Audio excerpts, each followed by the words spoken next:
tiket mau masuk pesawat, apalagi Lion, kita udah ngantri di belakang, akhirnya bikin harusnya 2 baris, 4 baris, akhirnya dia ke depan kan gitu. Jadi tidak teratur. Kan yang kayak gitu itu sebenarnya soal value, soal kebiasaan kita melakukan sesuatu yang baik. Ketertiban itu ada dalam agama, tapi bagaimana mengimplementasikan? Sehingga saya terkesima betul itu ketika lihat lingkungannya bersih, airnya bersih dan lain sebagainya, sampai trek untuk lari saja, bukan hanya trek untuk lari manusia, ternyata untuk anjing juga disediakan gitu. Jadi ada pri kehewanan juga, bukan pri kemanusiaan. Itu alhamdulillah itu sampai gitu ya.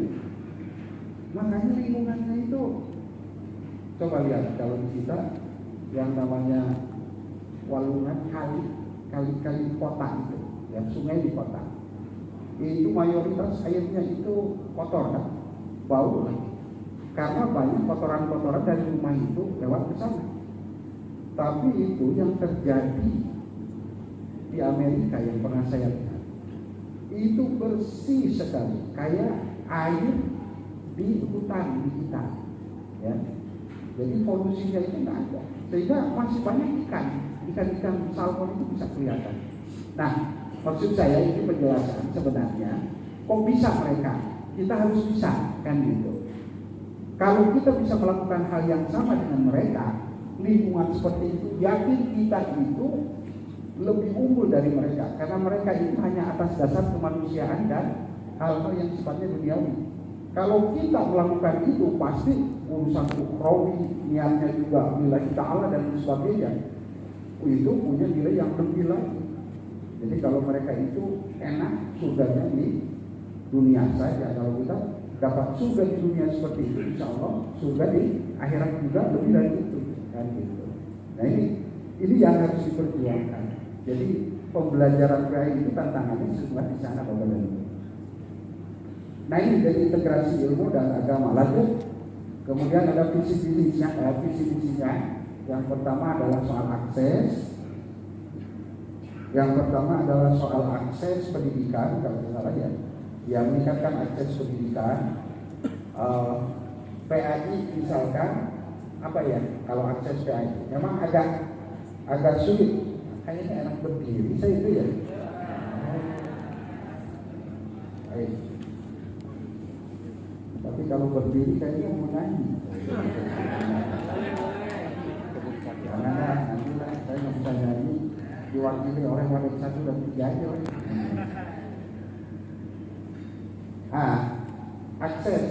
Akses pendidikan, memang ini akses karena PAI sekolah itu kita hanya mengurusi konten dan beberapa bagian terkait dengan pendidiknya dan pengawas. Jadi kita tidak boleh membangunkan RKB di sekolah, karena RKB itu kewajiban dari Pemda, ya, dinas. Paling kita biasa cuma akses untuk sholat, ada bantuan sarana ibadah, itu aja, ya. Sarana ibadah di sekolah, walaupun itu juga tidak terlalu banyak ya, tapi lumayan lah. Kalau ada yang dapat 50 juta, 35 juta kan lumayan ya, di sekolah itu. Jadi akses, bagaimana kita membuka ruang yang lebih luas supaya anak bisa memperoleh pendidikan, khususnya dalam konteks pendidikan Islam. Yang kedua terkait dengan peningkatan mutu. Nah ini sangat relevan. Proses pembelajaran dan mutu adalah 2 hal yang tidak bisa dipisahkan. Ini kegiatan ini konteksnya itu dalam peningkatan mutu. Jadi Bapak dan Ibu itu, selain Bapak dan Ibu bisa mengembangkan karir, membina profesionalitas Bapak dan Ibu melalui PKB, juga Bapak dan Ibu diharapkan juga memberikan dampak terhadap proses pendidikan yang berujung pada kualitas anak didik, kan gitu kan? Jadi ini konteks mutu sesungguhnya yang dilakukan oleh Direktorat PAI itu untuk semakin memperbaiki mutu pendidikan Islam, khususnya PAI di sekolah. Kemudian yang ketiga adalah meningkatkan relevansi dan daya saing pendidikan. Ya, itu daya saing pendidikan tentu dalam konteks PAI ini, ya, Bapak dan Ibu harus mampu satu, membangkitkan agama sebagai mata pelajaran yang menjadi core dalam proses pendidikan, sehingga keberhasilan anak akan sangat bergantung misalkan pada bagaimana ketaatan, ya, keimanan dan akhlak anak itu sendiri. Nah, ini kan terkait dengan bagaimana menyiapkan supaya memiliki daya saing anak itu. Yang kedua, tentu daya saing dengan yang lain itu dengan agama lain. PAI harus lebih baik daripada pembelajaran agama-agama yang lain, kan gitu. Tapi sampai sekarang memang Bapak dan Ibu jujur, PAI itu lebih siap ketimbang agama-agama yang lain dalam berbagai hal, karena pengelolaan kita karena banyak dan diberikan prioritas. Pemerintah lumayanlah anggarannya, walaupun tidak bisa menyapa lebih memuaskan dan melibatkan semua guru dan pengawas. Kemudian meningkatkan tata kelola pendidikan Islam. Kalau ini terkait dengan bagaimana dikelola secara baik pendidikan Islam itu, baik pada pendidikan keagamaan maupun pendidikan agama. PAI itu masuk pada pendidikan agama. Kalau pendidikan keagamaan itu adalah pendidikan yang tidak formal, non formal, pesantren, diniyah, itu pendidikan keagamaan. Baik, lanjut. Saya sengaja ini pakai slide supaya waktunya habis dengan slide. Jarang-jarang saya. Rasa-rasanya saya kalau ngomong itu paling nggak pakai slide. Kan 1-2 kali saya pakai slide. Tapi karena melihat pesertanya banyak, biar semuanya fokus ke slide dan tidak fokus ke saya, dan lama-kelamaan ngantuk gitu. Nah, ini sedikit Direktorat Pontren. Pontren ini Bapak dan Ibu tinggal persetujuan dari Menpan dan Presiden. Insya Allah akan menjadi Direktorat Jenderal. Jadi ada Direktorat Jenderal Pesantren. Ini artinya peluang Bapak dan Ibu guru PAI bisa mengusulkan jadi Kasubdit, bisa jadi Kasih. Kasih tidak ada. Jadi rencananya ortakkan Kementerian Agama untuk Kementerian Agama keseluruhan, termasuk Pendidik. Kepala seksi itu ditiadakan yang di pusat ini. Kemudian hanya eselon 3 yaitu Kasubdit. Setelah itu direktur. Ya. Jadi Kasubdit, direktur, dirjen. Yang mudah-mudahan ada salah seorang di sini yang bisa jadi dirjen. Amin. Tapi kalau sebelum Bapak dan Ibu ya saya dulu lah. Amin. Saya doa aja Bapak dan Ibu. Nah, harus bersyukur. Jadi mensyukuri nasib dan takdir enak itu. Lanjut. Direktorat Pontren ini banyak urusannya, insentif termasuk insentif juga. Jadi sekarang perjuangan Pontren itu sedang memperjuangkan para ustadz untuk diberikan insentif secara merata. Jadi bukan hanya beberapa orang, ini semuanya itu diberikan insentif. Bahkan insentif itu sudah ditarik ke dalam bentuk PPD. Jadi mereka juga ingin ada yang disebut dengan PPD untuk para ustadz. Cuman kan standarnya itu sekarang PPD yang dilakukan itu untuk pendidikan formal. Untuk pendidikan non formal ini bagaimana ini modelnya, sistemnya ini yang lagi dicari dan diminta diupayakan untuk memperoleh pengakuan dari lembaga, misalkan IPUN atau Menpan atau apa gitu, lembaga-lembaga terkait. Karena ini pendidikan formal. Beasiswa, Pontren juga melakukan pemberian beasiswa, PBSB misalkan, program beasiswa santri berprestasi. Ini banyak ini programnya dan banyak anak-anak santri yang dikuliahkan kemudian menjadi orang-orang hebat. Ya. Ada cerita santri yang di madrasah. Jadi di pesantren itu ada madrasah. Dia sebagai santri kemudian sebagai siswa madrasah. Dan program itu kemudian menyekolahkan sejumlah santri yang pintar, yang cerdas. Dan itu zaman Pak Yahya Umar, saya masih ingat dirjennya itu Pak Yahya Umar. ketika dikerjasamakan dengan UGM, UI yang hebat-hebat UTB, ternyata program itu ada 3 orang yang IPK-nya itu 4, bulat 4. Luar biasa. Jadi saya semakin yakin bahwa dari itu orang yang memiliki kesadaran dan pengetahuan agama yang kuat adalah modal besar untuk menjadi orang yang hebat. Ada juga yang belum terbayarkan, walaupun banyak yang sudah dibayarkan. Sementara PAI masalahnya belum dibayar semuanya. Ya, ya, betul. Saya dengar kemarin sudah terima katanya. Terima berita menyedihkan, Mbak. Sudah terima berita. Tanyalah Pak Munir yang lebih tahu. Jadi gini Bapak dan Ibu, Pak Munir kan tadi menjelaskan sedikit soal Tukin itu memang perjuangannya panjang. 2018 saya masuk jadi direktur PAI dan saya melihat bahwa PAI sama sekali tidak boleh menerima Tukin dalam aturan itu. Jadi Tukin tidak dibayarkan kepada 1, 2, 3 poin yang terkait dengan PAI adalah pegawai yang ditugaskan atau diperbantukan di kementerian dan lembaga lain. Siapa itu? Di antaranya guru PAI. Aturan itu kemudian dirubah tahun 2019, 18 aja lah, dirubah karena Perpres itu juga berubah karena tatolannya Perpres. Jadi setiap kementerian dan lembaga itu punya Perpres masing-masing terkait dengan Tukin ini. Dirubahlah Perpresnya, dibuanglah ayat yang menyatakan bahwa pegawai yang diperbantukan, ditugaskan atau diperbantuan di kementerian lembaga lain tidak boleh dibayar Tukinnya. Itu dihilangkan. Di Perpresnya juga hilang. Maka muncullah PMA baru yang menyatakan boleh dibayar.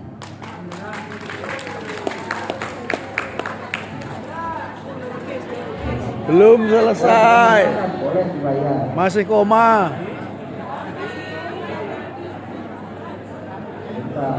Bentar. Saya ngomong baru koma. Baru koma. Kemudian saya selalu diingatkan oleh Biro Ortala, dulu Pak Afriga, Pak Rahmat, itu segera proses lah. Iya, saya juga lagi proses, tapi saya juga diskusi jadi dengan Biro Hukum waktu itu. Jadi ada Biro Ortala, Biro Hukum. Biro Ortala itu sangat mendukung untuk segera dilakukan. Sementara Biro Hukum itu memberikan catatan. Dia bilang gini, Pak Rahmat, kata Kepala Biro Hukum itu yang sekarang menjadi Kepala Badan Litbang. Sampai silakan aja kalau ini mau dieksekusi. Tapi tolong ya, saya nggak usah marah. Kaget, kenapa? Kalau saya sih masih ada yang mengganjal, itu pasal 1 huruf B. Setelah saya baca memang pasal 1 huruf B itu, pasal 1 huruf B bunyinya apa bunyinya Pak?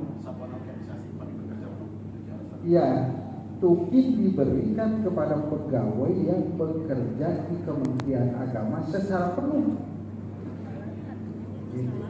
Secara penuh disebutkan. Artinya memberikan dampak kinerja terhadap Kementerian Agama secara langsung. Kalau soal dampak kinerja, yakin Bapak dan Ibu ngasih ke kita itu. Bagus pembelajaran PAI di sekolah yang terangkat Kementerian Agama juga, kan gitu. Tapi secara penuhnya itu selalu dipegang oleh Pak Kepala Biro itu. Silakan, saya nggak apa-apa, tapi jangan dia saya. Kalau ada segala sesuatu, sampai maaf aja langsung. Saya akhirnya lama kelamaan lupa lah diskusi itu. Kemudian kan saya semangat ini hak bank pegawai dari PAI, selalu saya pegang itu. Akhirnya dengan anggaran yang tersedia, kami panggillah itu BPKP melalui Pak Munir dan teman-teman. BPKP kemudian dilakukan pendataan, akhirnya terkumpul berapa Pak Munir? 142. Kalau orangnya berapa? 8 ribuan yang berhak untuk menerima selisih tukir. Ya. Dan uang yang diusulkan dari APBN itu 142 miliar. Ya. Saya juga termasuk yang ikut menegosiasi dengan BPKP supaya memang ada yang tidak boleh dibayar lah, bisa lah itu tahun depan itu dibayar karena ada masalah waktu itu. Ya kita negosiasi ya waktu itu. Beres, karena saya sudah jadi sekretaris, saya ajukan aja masuk ke program revisi, gitu ya. Revisi ke 8 kalau tidak salah. Yang lain di approve, ini ditahan kepada ini oleh DJA. Kenapa ditahan? Ternyata HPP, Hukum Perundang-undangan Peranggaran, itu Direktorat HPP, itu masih melihat pasal 1 huruf B bahwa mengatakan PMA melampaui kewenangan dari Perpres. Itu ceritanya. Bingung kan kita, gimana ini? Akhirnya kan ya Pak Kira itu juga nggak bisa menyembunyikan kecewaan. Kalau ada yang nanya juga perlu disampaikan, ini lagi kita gitu. Akhirnya muncul inisiatif untuk konsultasi dan teman-teman AKPAI juga ingin diskusi dengan DJA kemarin itu. Saya kebetulan tadinya mau hadir karena posisi saya di Surakarta, tadinya jalan darat saya itu dari Jakarta ke Surakarta ke Solo. Saya tadinya mau pulang pakai mobil, kemudian saya bisa ikut untuk diskusi dengan DJA, APP, kemudian AKPAI dan kita dari Direktorat PAI. Tapi ternyata pagi itu saya pulang cepat, sehingga saya ke pesawat dan pesawatnya itu ya jam 9, saya jam 9 jam 10 itu lagi di atas. Tidak bisa saya gabung Zoom seperti itu. Alhasil saya tidak tahu hasil. Tapi nggak lama itu ada yang ngasih tahu, tolong itu katanya diproses aja, barangkali bisa. Barangkali. Tolong itu diproses saja, barangkali bisa katanya. Sebenarnya kalau bisa itu juga agak harus kerja keras sebenarnya, karena ini penghujung tahun. Makanya saya langsung telepon Kabak Perencanaan Sekretariat, tolong itu segera ngelembur malam ini, supaya diajukan lagi. Ajuan yang ditolak itu segera diajukan ke DJA. Sudah kami ajukan, tapi soal hasilnya serahkan kepada Allah Subhanahu wa Ta'ala. Makanya saya tadi setuju kata Pak Munir, banyak berdoa, karena doa dari orang teraniaya itu biasanya lebih dikabulkan. Amin. Berdoa saja, mudah-mudahan yang sudah diproses itu tahun ini bisa dipenuhi. Amin. Saya jujur mengatakan gini, Pak Dir, saya bilang,